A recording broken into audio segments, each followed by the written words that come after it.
वंदे मातरम। तो दोस्तों, स्वागत है आपके अपने YouTube चैनल संघर्ष पाठशाला में। आज हम नेक्स्ट सेशन सामान्य विज्ञान का लेकर चल रहे हैं। कुछ ऐसे प्रश्न हैं जिन पे हम चर्चा करेंगे और उन प्रश्नों के बारे में जानेंगे और उनके हलों को हम देखेंगे क्या होता है इन प्रश्नों के उत्तर। आइए, पहला प्रश्न हमारा है कि प्रोटीन का संश्लेषण कहाँ होता है। ठीक है, पहला ही हमारा क्वेश्चन है कि प्रोटीन का संश्लेषण कहाँ होता है। तो इसका जवाब होगा राइबोसोम में। कहाँ होगा?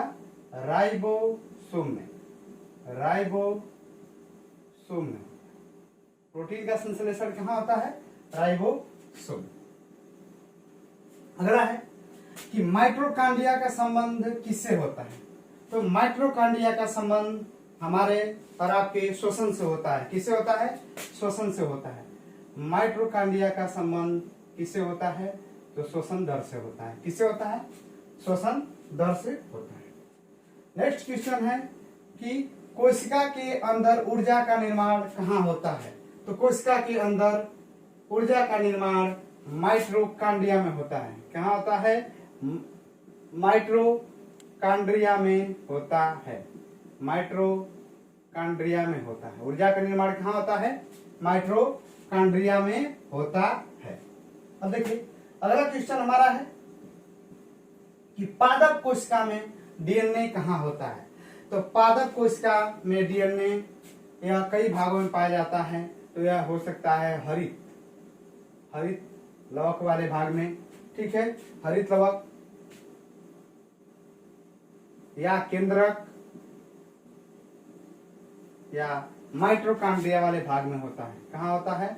माइटोकॉन्ड्रिया में होता है। यह सभी जगह पे अर्थात हरित लवक, केंद्रक और माइटोकॉन्ड्रिया में भी क्या होता है? डीएनए उपस्थित होता है। आगे देखिए, नेक्स्ट क्वेश्चन हमारा है कि अर्धसूत्री विभाजन का किससे संबंध है, या जैसे अर्धसूत्री विभाजन कहाँ पाया जाता है। तो अर्धसूत्री विभाजन जो है पुष्प कलिकाओं में पाया जाता है। पुष्प कलिकाओं में किसमें पाया जाता है?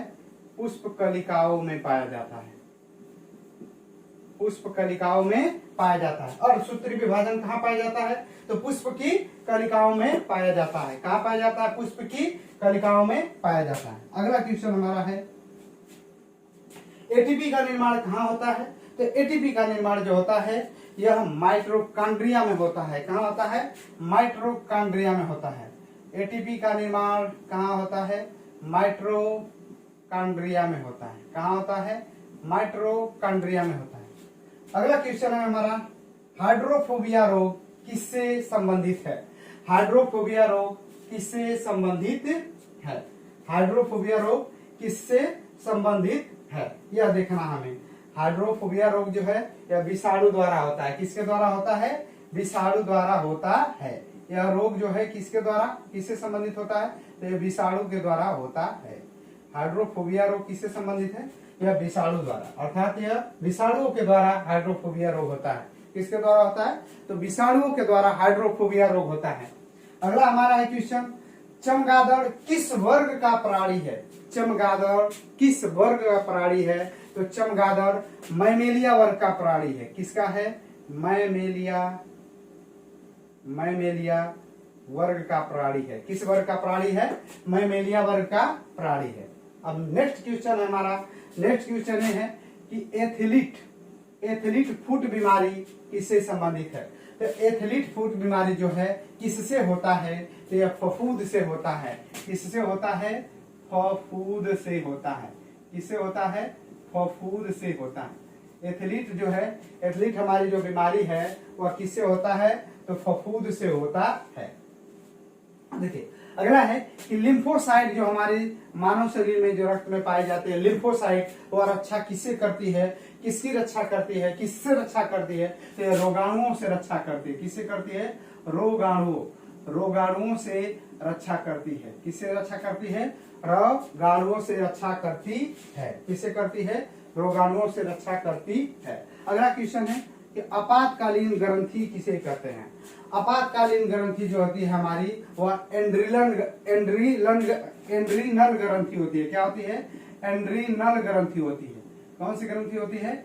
आपातकालीन ग्रंथि जो होती है वह एड्रीनल ग्रंथि होती है। क्या होती है? एड्रीनल ग्रंथि होती है। अगला क्वेश्चन हमारा कि रक्त का कब्रगाह किसे कहा जाता है? तो रक्त का कब्रगाह प्लीहा को कहा जाता है। किसको कहा जाता है? प्लीहा को कहा जाता है। रक्त का कब्रगाह किसे कहा जाता है? तो रक्त का कब्रगाह प्लीहा को कहा जाता है। नेक्स्ट क्वेश्चन है हमारा, वायुमंडल में भारी गैस कौन सी होती है? वायुमंडल में भारी गैस CO2 होती है, कार्बन डाइऑक्साइड गैस होती है। वायुमंडल में भारी गैस CO2 होती है। वायुमंडल में भारी गैस CO2 होती है।